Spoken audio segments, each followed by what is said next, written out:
আসসালামু আলাইকুম গাইস, কেমন আছেন আপনারা সবাই? আপনাদের জন্য আমি আজকে মুরগির কিমা দিয়ে একটা বনরুটি রেসিপি নিয়ে আসছি, বানের রেসিপি নিয়ে আসছি। প্রথম দেখুন, এখানে 2 চামচ আমি চিনি দিছি, 3 চামচ গুঁড়া দুধ দিছি, 1 চামচ ইস দিছি, আধা চামচ লবণ দিছি। দিয়ে সুন্দর করে হালকা কুসুম গরম পানি দিয়ে আমি কিন্তু ডোটা ভালো করে মত্যা তৈরি করে নিবো। তারপর যখন মতো হয়েছে, এখানে কিন্তু আমি অল্প করে একটু তেল দিয়ে সুন্দর করে আরও ভালো করে ডোটা মত্যা একটু তেলের উপরে লাগাইয়া একটা গরম জায়গায় রেখে দেবো 1 ঘন্টার জন্য। এবার 1 ঘন্টার জন্য এক সাইডে রাখিয়া এদিকে কিন্তু দেখুন আমি বেশি করে পেঁয়াজ কাঁচামরিচ কাটটা দিয়ে দিছি। আর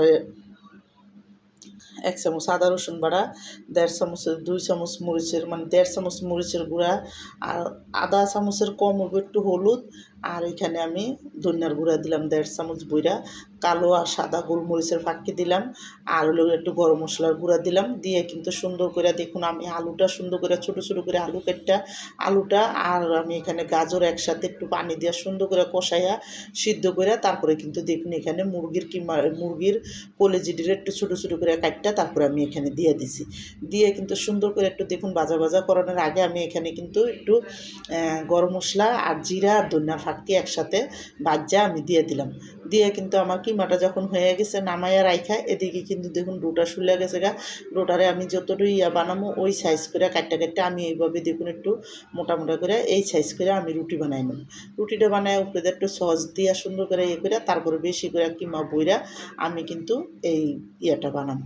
তো দেখুন এইভাবে চোক্কা করে আমি বনটারে বানাইছি, বানায় কিন্তু একটা প্লেটের ভিতরে একটু গুঁড়ি দিয়া তারপরে থুয়ে দিছি। তো আমার এই মুরগির কিমার বন যারা পছন্দ তারা লাইক সাবস্ক্রাইব দিন, প্লিজ আমার ভিডিওটা বেশি বেশি শেয়ার করে দিন আর সাবস্ক্রাইব করে দিন। আর এইভাবে একবার হইলেও তেল ছাড়া বন বানায় খেয়ে দেখেন অনেক মজা লাগে। তো আমি দেখুন এখানে ফ্রাই প্যানের ভিতরে তেল দিছি, তেলটা যখন সুন্দর করে তেল এখানে একটু তেল আর আমি পানি দিছি, অল্প তেল দিছি, তেলটা কিন্তু বেশি না 1 চামচ দিয়ে কিন্তু আমি পানি দিয়ে দিছি। পানি দিয়ে তারপরে কিন্তু আমি দেখুন প্রথম গরম হওয়ার পরে এখানে 3টা বান দিয়ে দিলাম। দিয়ে কিন্তু সুন্দর করে দেখুন উল্টা ভালো করে যখন একটু সিদ্ধ হয়ে গেছে সিদ্ধ হয়ে একটু ফুলে গেছে তখন দেখুন আমি বন্ডে উঠাইয়া তারপরে কিন্তু আবার এখানে একটু পানি দিয়ে তারপরে আবার আমি এখানে আরও ভাত বাই বন্ডে দিয়ে দিছি। তো এইভাবে করে একটু সিদ্ধ করে নেবেন, তাহলে কিন্তু এই বন রুটিটা খাইতে অনেক মজার, অনেক সফট। যতদিন হইব আপনি 3-4 দিন টেবিলের ভিতরে রেখেই খাইতে পারবেন। তো দেখুন এদিকে যখন হয়ে গেছে সবটি বন আমার সিদ্ধ করা হয়ে গেছে, আমি কিন্তু একটু তেল একটা ইয়ার ভিতরে অল্প করে ঘি নিয়ে একটু একটু ঘি ছিটাই দিয়া তারপরে কিন্তু আমি বন্ডে এইভাবে বাজ্যা নিছি। আর আপনারা মাখন দিয়েও করতে পারেন, তা আমার কাছে মাখন ছিল না, আমি কিন্তু ঘি দিয়ে করছি। এটা খাইতে অনেক মজা লাগছে।